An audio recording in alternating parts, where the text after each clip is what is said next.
It's the SNL Hall of Fame podcast with your host, Jamie Dew, Chief Librarian Thomas Sena, and featuring Matt Ardill. And now, curator of the hall, Jamie Dew.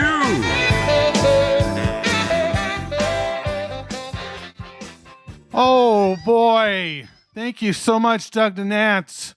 It's me, Jamie Dew here, the host and curator of the SNL Hall of Fame and SNL Hall of Fame podcast. I'm glad you could make it this week. Before you enter the hall, though, would you please wipe your feet? I don't know why I said that so sultry. Your feet are dirty, you know. There's nothing sultry about that.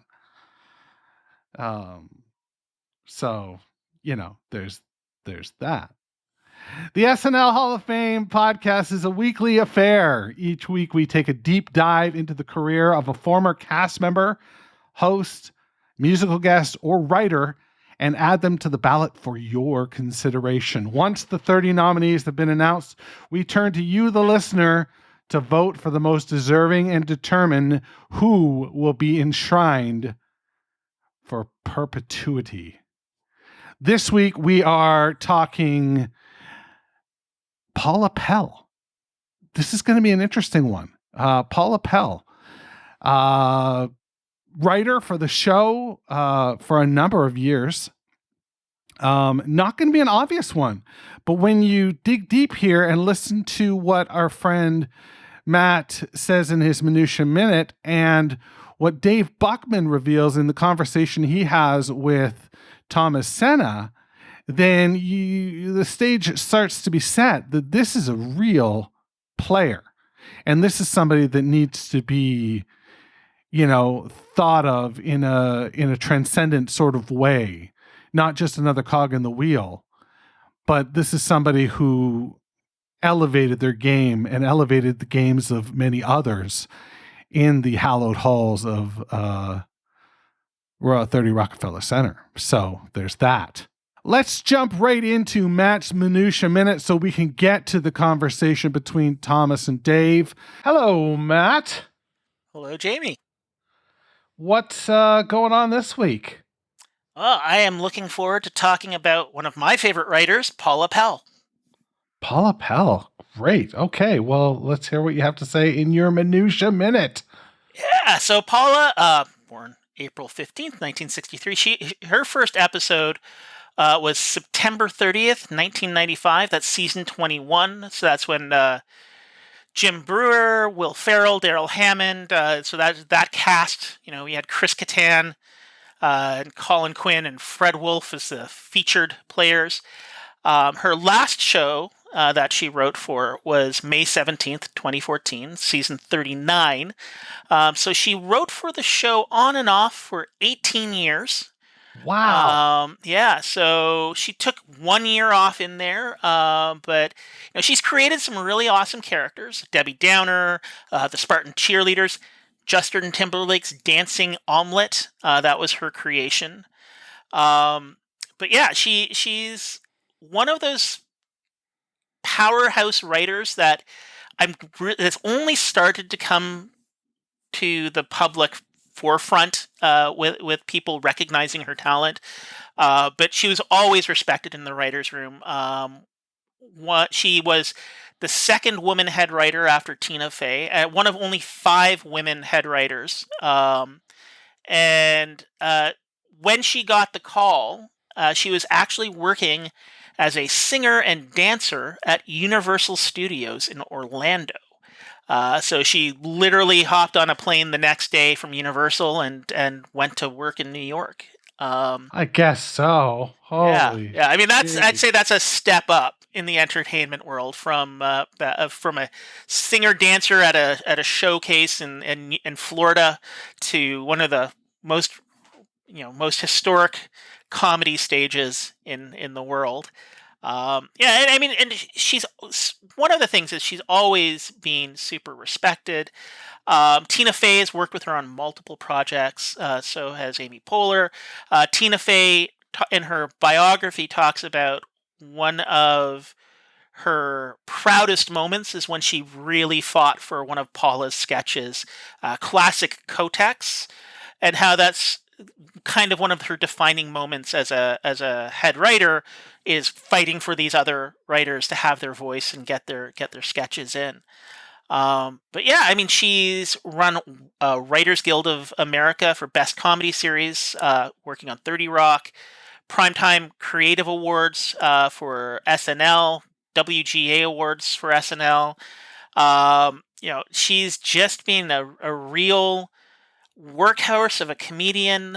She's now in Girls Five Eva, which is moving to Netflix. Yep. It was on Peacock, but another Tina Fey project, and she sings and dances on that still. So she's amazing. Full circle.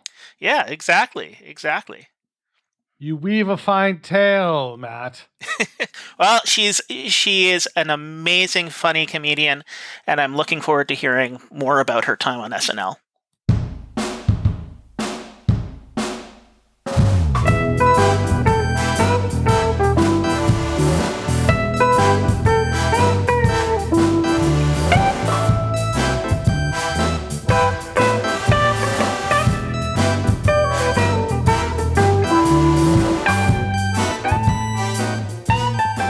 So Paula Pell, I'm super excited about this episode. I think she was one of the unsung heroes when she was on SNL. She wasn't front and center, but she was so instrumental in the show's renaissance in the late 90s, and her impact spanned longer than almost anyone in that era. So Dave Buckman, I'm curious, why did Paula Pell stick out to you when thinking about nominees for the SNL Hall of Fame? Oh, I think she's just an amazing writer. Her body of work, her work ethic, her support by everybody that worked with her. She was there for 18 years. And just to put 18 years in perspective, this is Keenan's 18th season that we're taping this right now. Wow. So as long as Keenan's been a cast member, and we all talk about that right now, right? Yeah. That's how long Paula Pell was in the writer's room and putting up championship style sketches and repeatable characters. Everybody that was there agrees that she was the funniest while they were there. And you can tell by her body of work that I'm going to read you off a list of the other things she's worked on before we get into the SNL stuff. But this is what she's done post SNL. And you see if you can tell me a common theme between all these titles.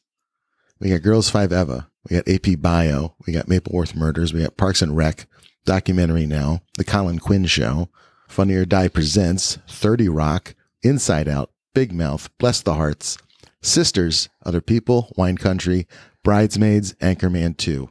Jeez. Yeah. I mean, all great 40. comedies. Yeah. All great comedies. A lot of SNL tie-ins. A lot of SNL alumni hire Paula Pell when they want to bring the funny, whether that's producing, whether that's writing, whether that's acting. You bring in Paula Pell and you're going to make it a better project. Yeah. That is why Paula Pell deserves to be in the SNL Hall of Fame. And on a personal note, this is why I love her, right? She's an entertainer and a writer. She's smart and she's dirty. She has a distinct voice and a writing style, and she's relatable. She's warm and she's biting. She's specific and she's broad with her comedy. She's inappropriate and completely appropriate, and her work just speaks for herself.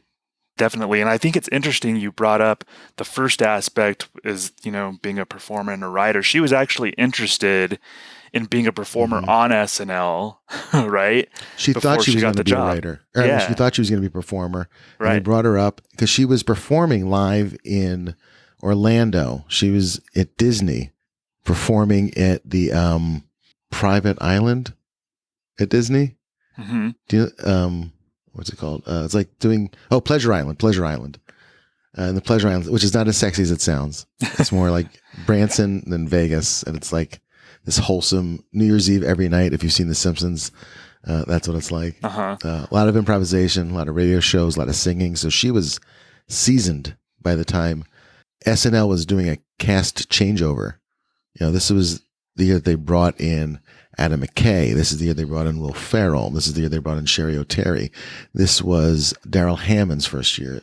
Steve Higgins is the new head writer, and they find her in Orlando, Florida. That was an interesting era of SNL. I mean, we talk about the Saturday Night Dead headlines throughout SNL's history. That was one of the moments where that was actually close to being legit. That was Sandler's last season and Farley's last season. Sort of like the bad boys were kind of leading the show, and probably not always in the best direction. So you're right. Like, she came in that really big changeover season. This crew was like, this is it. We got to deliver, or this thing is done. And it's happened a couple, like, I think Lovitz kind of saved it in 85. Yeah. And Will Ferrell and Paula Pell and this crew and Adam McKay saved it in this era. Yeah, so she started in 1995, as you mentioned. So we can get into a little bit of her SNL work. What are some sketches? Like, where do you kind of want to go as far as Paula Pell? I mean, she's behind some stuff that people probably don't even realize that she played a big role in.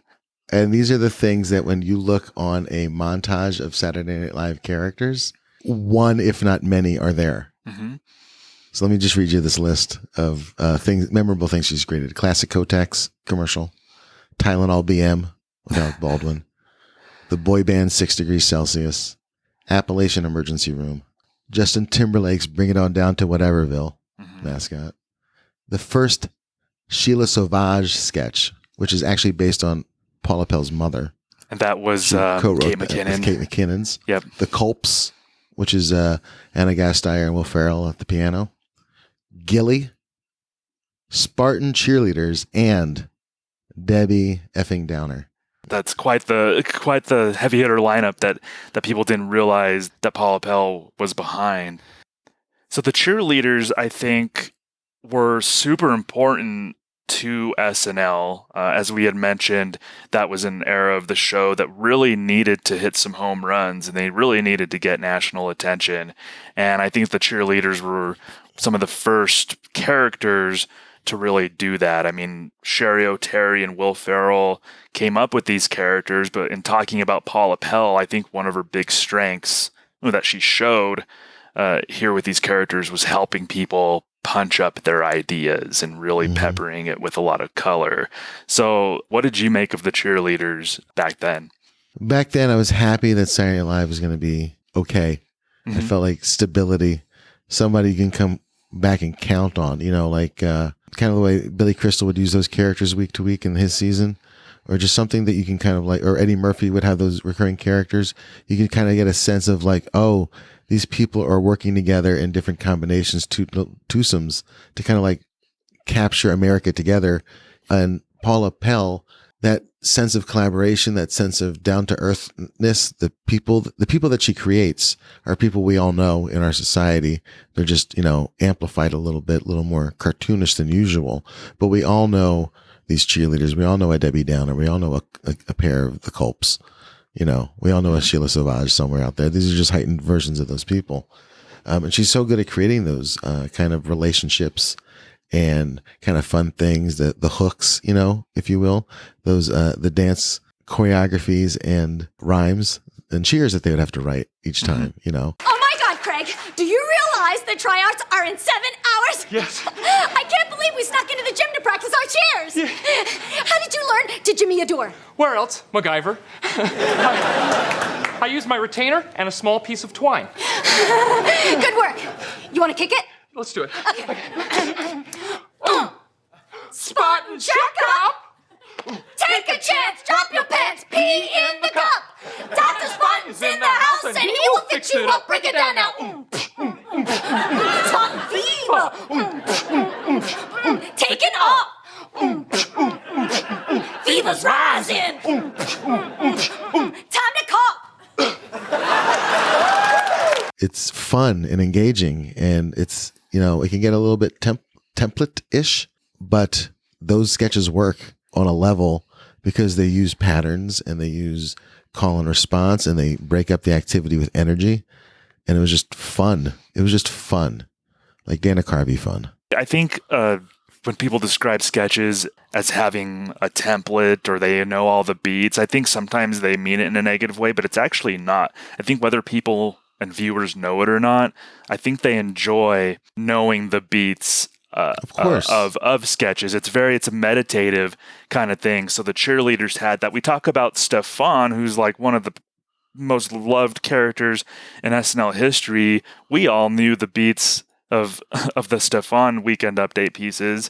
What's up with that? So there's just so many examples of, I think when these sketches have those beats, it's sort of meditative, it's comforting, and we can kind of play along with them. There's songs, exactly. There's songs, and the recurring ones are sonnets. You know what I mean? Like, they're a way for us to communicate with each other, bond over certain kind of rhythms. And I don't mind hearing the same song 100 times. I don't mind hearing songs that sound similar to each other, like in a concept album. Yeah. You know, you can string all all of the culps together to make an album of just fun melodies that are all just like, it can make its own concept album. Like, it's okay to repeat templates because it's people like that. It's just a chorus, verse, chorus energy. You can speak on that, especially being a sketch comedian yourself and being in the sketch comedy world. And I think from a viewer's perspective, it's, even though we know the beats, it's about the jokes.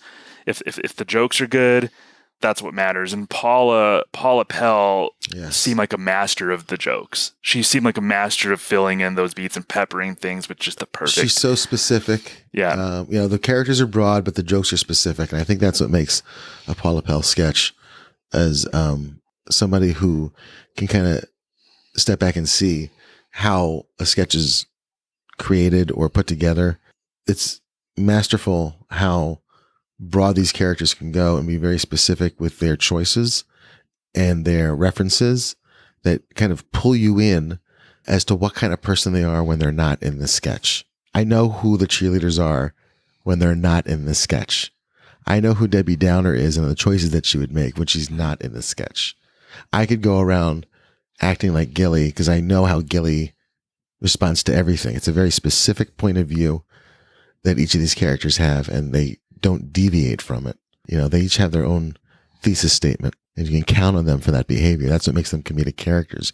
You can count on them for this very specific fatal flaw that each of them have that will probably kill them eventually because it'll be so annoying to somebody. Right. Yeah, exactly. I get the feeling that Paula Pell knew that too. She knew these characters. There was, I think she was efficient. She and Will Ferrell, Sherry O'Terry, whoever else was writing these sketches, they were so efficient at explaining who these characters were. Like with the cheerleaders, just by the simple fact that they weren't on the official cheerleading squad. You know a lot about them with just that one little piece of information, right? Yeah, they had ambitions, and we knew their dreams, and we were sharing the dream with them, you know? Yeah. Think about the Appalachian Emergency Room, where I just keep imagining what that town must be like now after the opioid crisis, but there's so many just peppered recurring characters within that little small community, and they would all have so much fun just playing new ones and having repeatable ones, and it just populated a world where we never got to see this town outside of this one emergency room shift that Seth Meyers had to work we always get Seth Meyers' shift for some reason. Yeah, exactly. But each of those characters are so well defined in a matter of one line of dialogue. We know everything about them.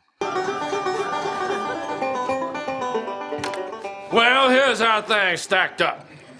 My wife here was out on the porch spray painting some curtains for our van. Yeah, I don't like people picking in the back of my van. And I was way up on top of the roof taking the Christmas lights down. Yeah, we like to keep the Christmas lights up until the Halloween.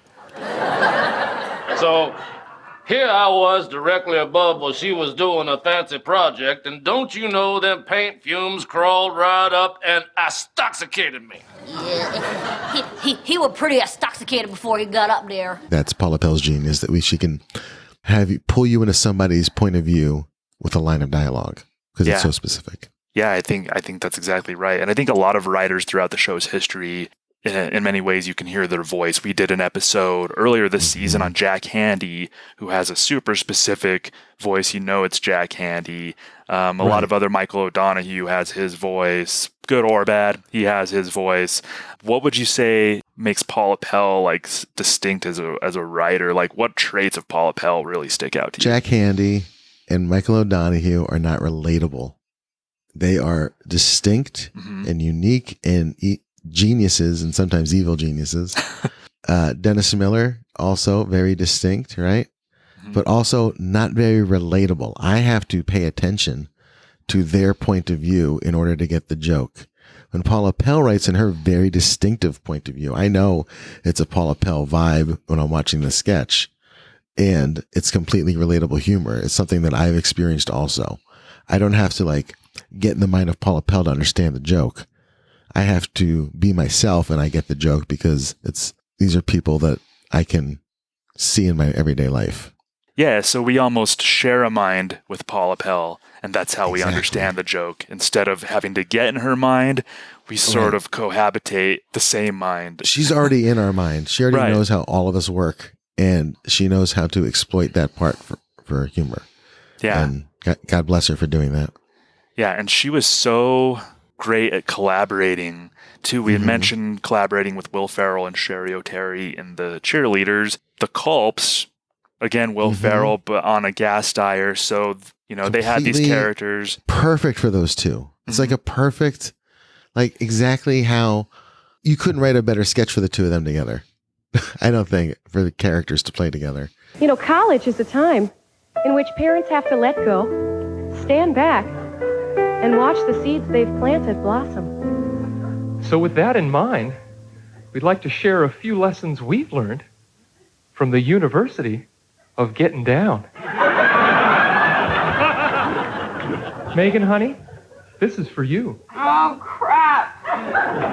1, 2, 3, 4.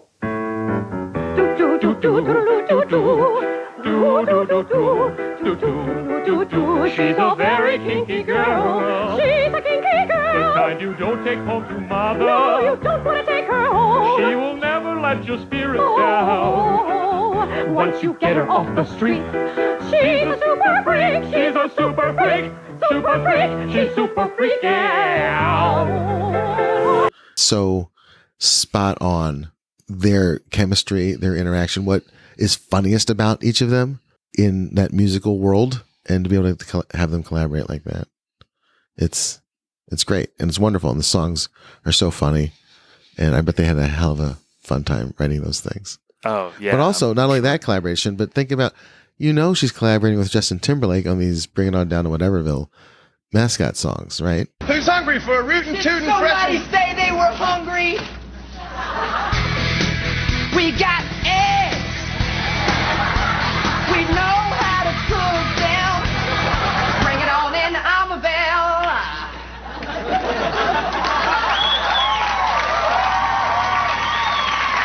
She's going up against one of the premier songwriters and entertainers of our time and collaborating on a sketch that makes him look so silly and funny, and he's having the time of his life, and he gets a recurring character. How many hosts get recurring characters? Not many.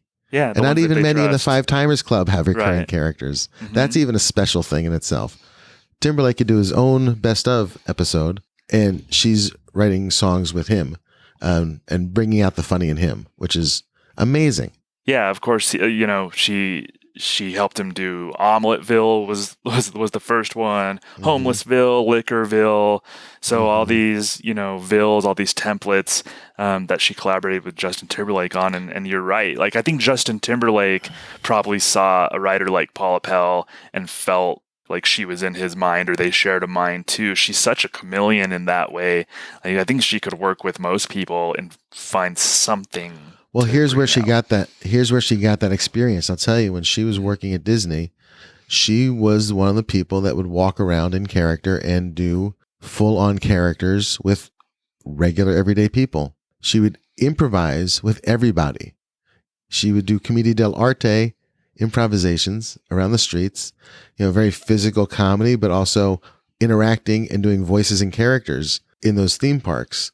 So she got to meet a lot of Americans face to face, and some of them would play with her and some of them would hang out with her. And she had a seasoned training ground of improvisation, character work, interactions, people, Americans, cross-section of humanity in the time before she got up to Saturday Night Live. And she brought all that with her. You match that with Will Ferrell's sheer genius for using volume and status to create comedy, with Adam McKay's satire. The show that Adam McKay had just finished at Second City was maybe one of the most biting satires they'd ever produced, and to this day and since.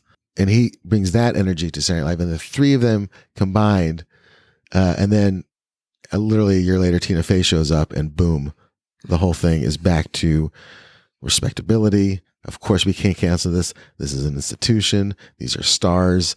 NBC got their shit together. They started locking these people down to contracts. We lost Sandler. Sandler's blowing up. Let's lock in these future geniuses and brand them Saturday Night Live. Yeah. They're losing it. And that's what saved. And that's where the entire thing shifted from, is this going to get, the writing's bad. Maybe it'll get canceled too. This will never end, and we're going on forever. Shifted into a different gear. Yeah, I don't know if it's because I'm a certain age, and the Will Ferrell, Paula Pell kind of era was when I was in high school, but it seemed to me that even more so than the great era of the late 80s and early 90s, that specific Will Ferrell, Paula Pell era of SNL appealed to a broader audience. I mean, I think my favorite era is probably still like the early 90s and such, but I don't think that maybe had as much of a broad appeal Here's why. Across Paula ages.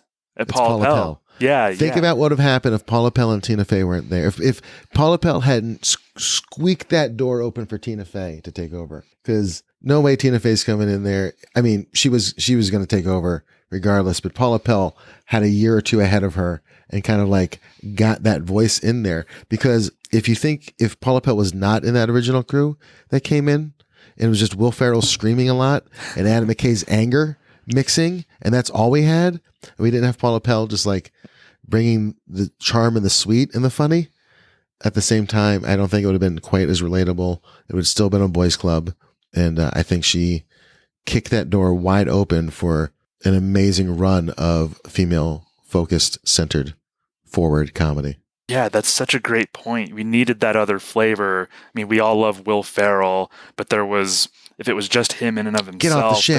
there was a lot of bubbling. There's a lot of bubbling anger and a lot of Will Ferrell's performances, which is great.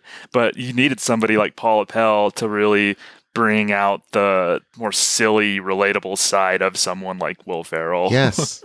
Like Emily Spivey does with Bless the Hearts. It's that kind of emotional pull. And I was wondering, we had talked about her, having a training ground as a performer and all that. She was surprised when she only got offered a writing job on SNL. I was wondering, just kind of play SNL fan sort of fiction, I guess, in a way.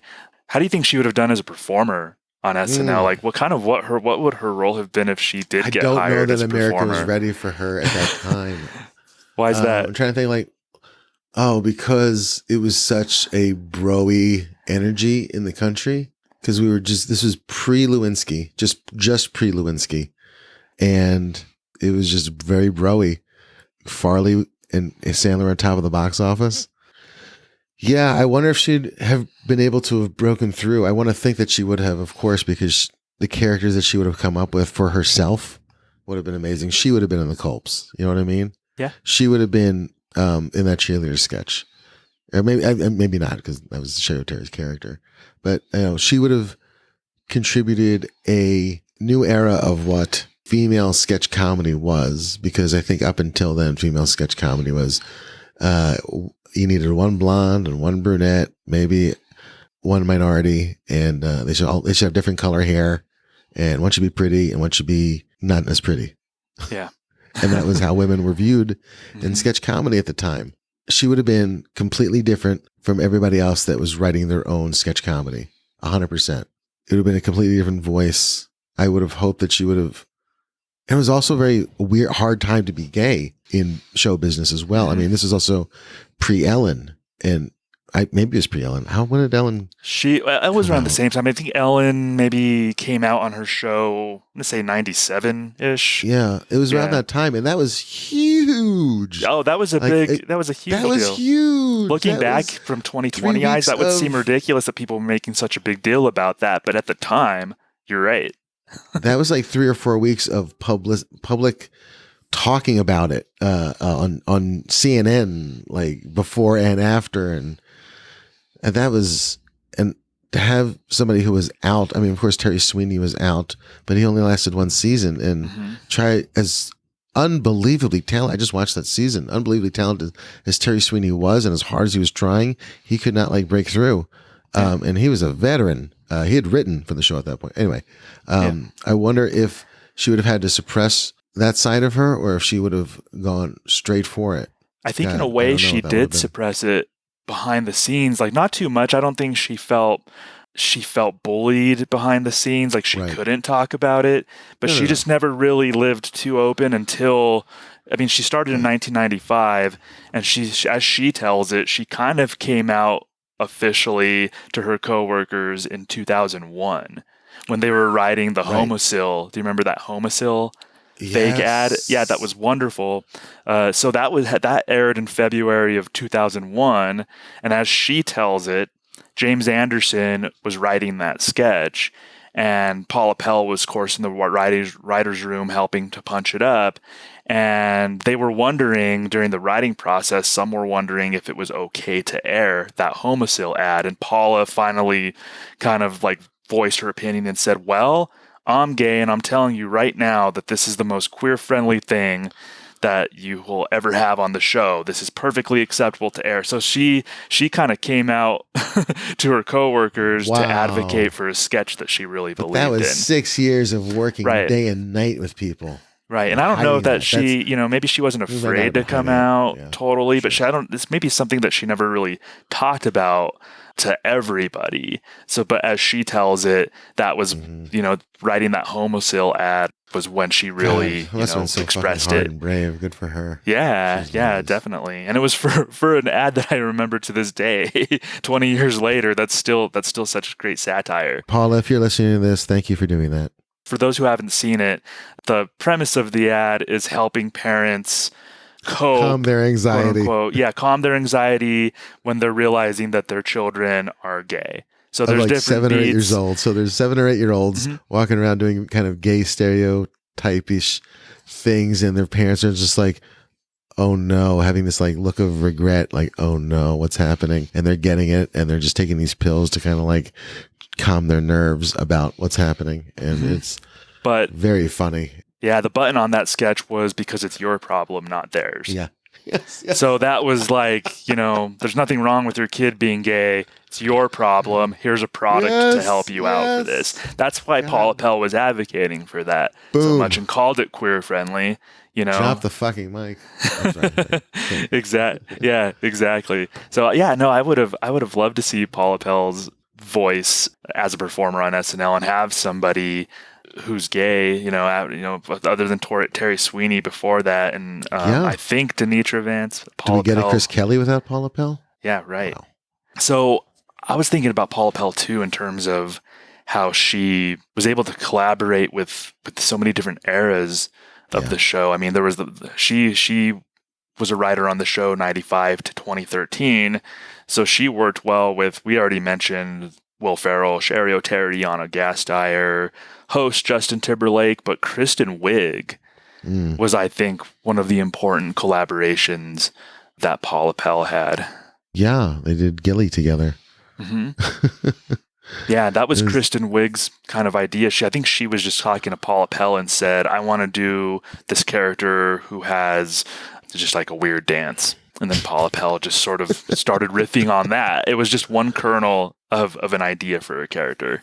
I mean, when Kristen Wiig comes to you because she has an idea for a character and she wants help with a character that she can't get out, Kristen Wiig can't get a character out of her head. Who does she go to? She goes to Paula Pell. Exactly. To pull out maybe her most iconic character, the one that gets Kristen Wiig on T-shirts, on mugs, on SNL montages. Every single montage, like you're gonna have a ghillie in there, of course. Yeah.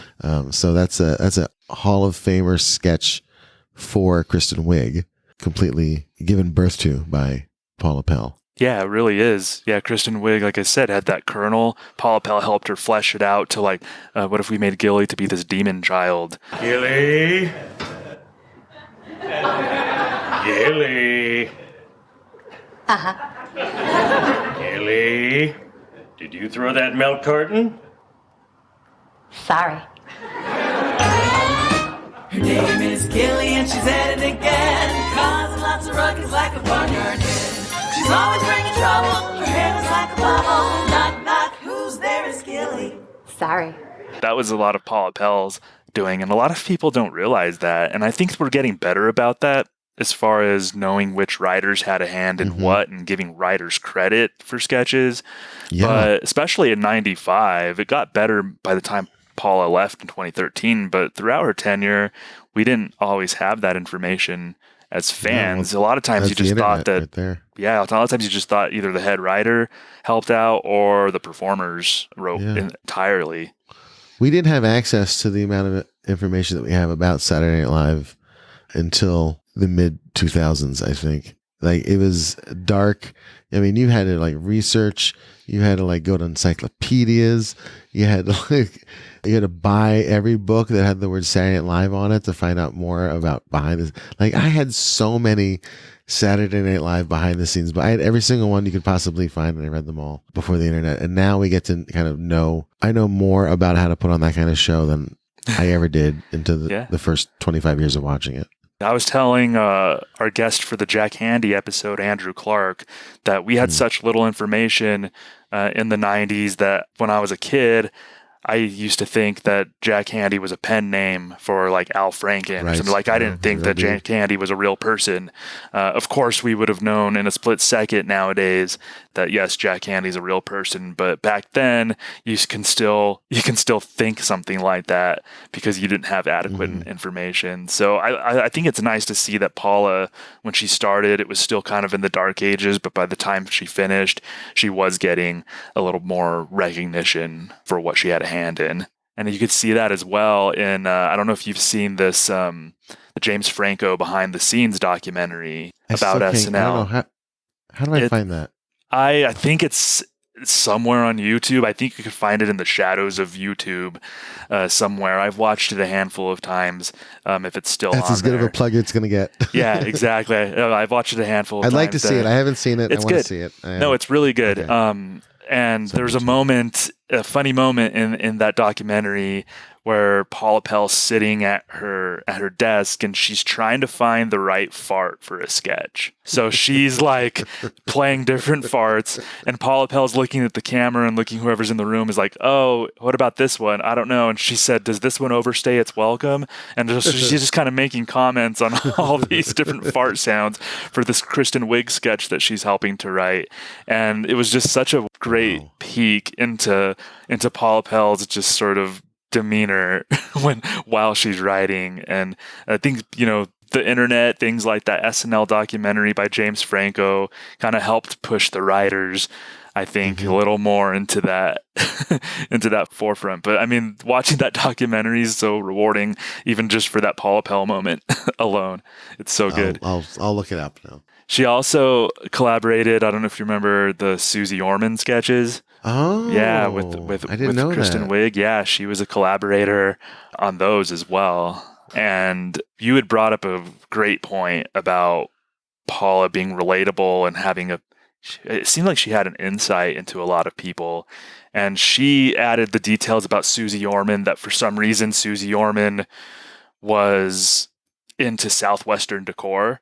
Yes. And dressed that way and all of that. And Susie Orman actually visited the show one time and said she loved this character, the sketches that they did on her and stuff. And she said something like, well, I'm not into Southwestern decor, but everything else that you made up about me is actually correct. How did you do that? So she was impressed with Paula Pell and Kristen Wiig for kind of pinpointing a lot of her personality. And I think Paula Pell just can read people, it seems like, so well as a writer. Yeah, that's her talent. That's her genius.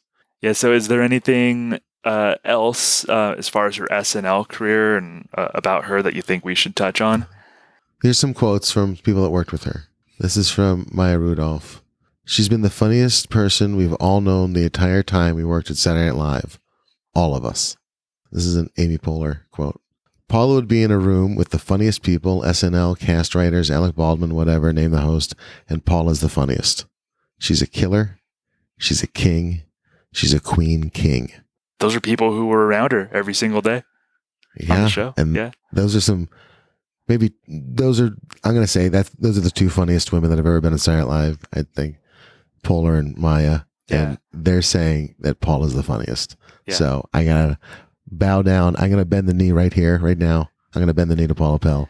Put her in the SNL Hall of Fame.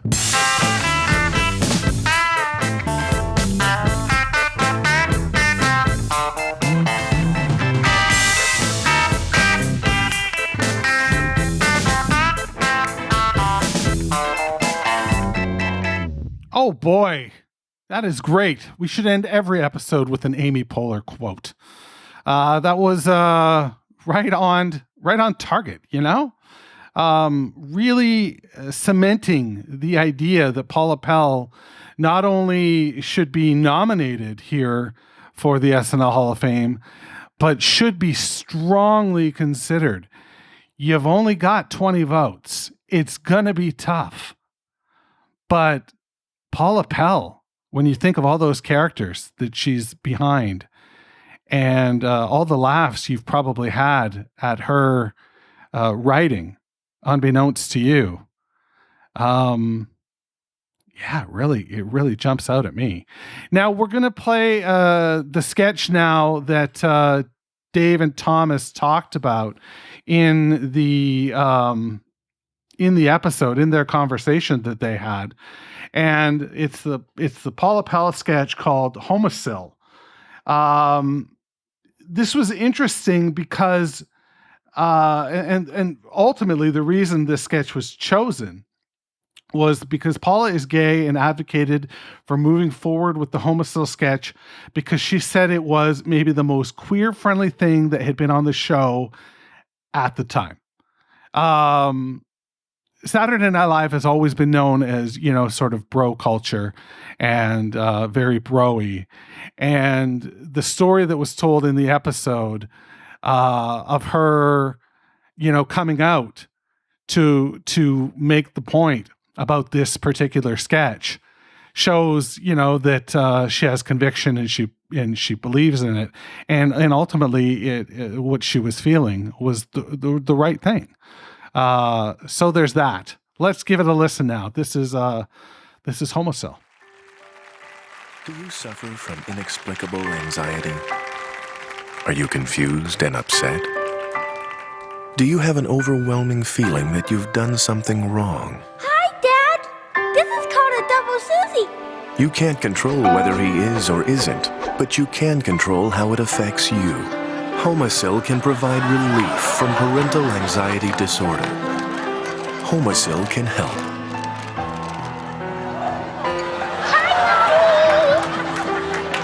If you obsess about things you can't change, if you are unable to cope with unforeseen developments, Look what I made. Isn't it fabulous? if you avoid prolonged contact with your children due to these overwhelming anxieties, Who wants creme brulee? when taken regularly, Homicile dramatically decreases parental anxiety. We made us to touch the floor.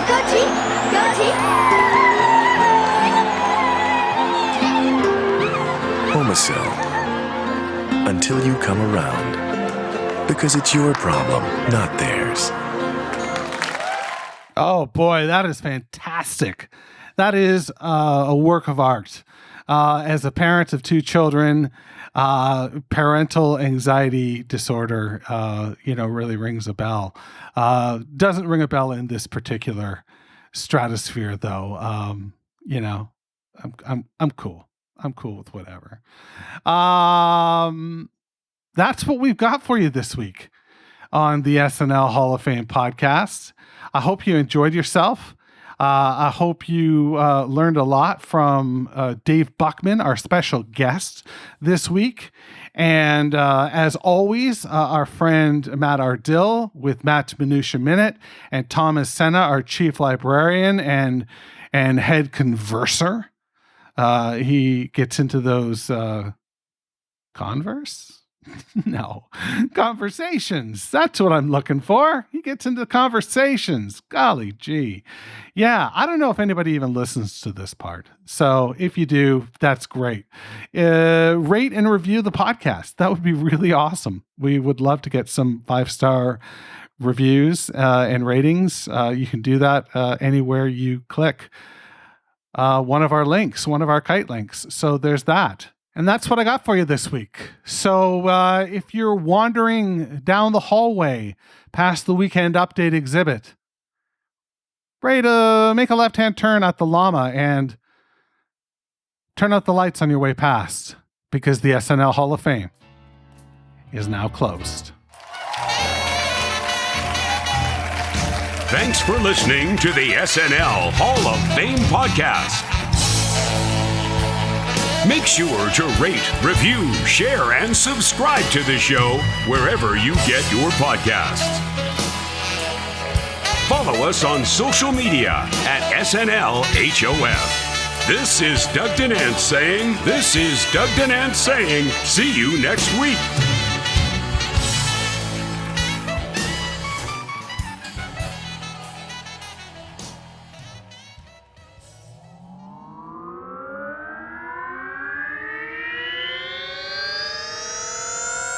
To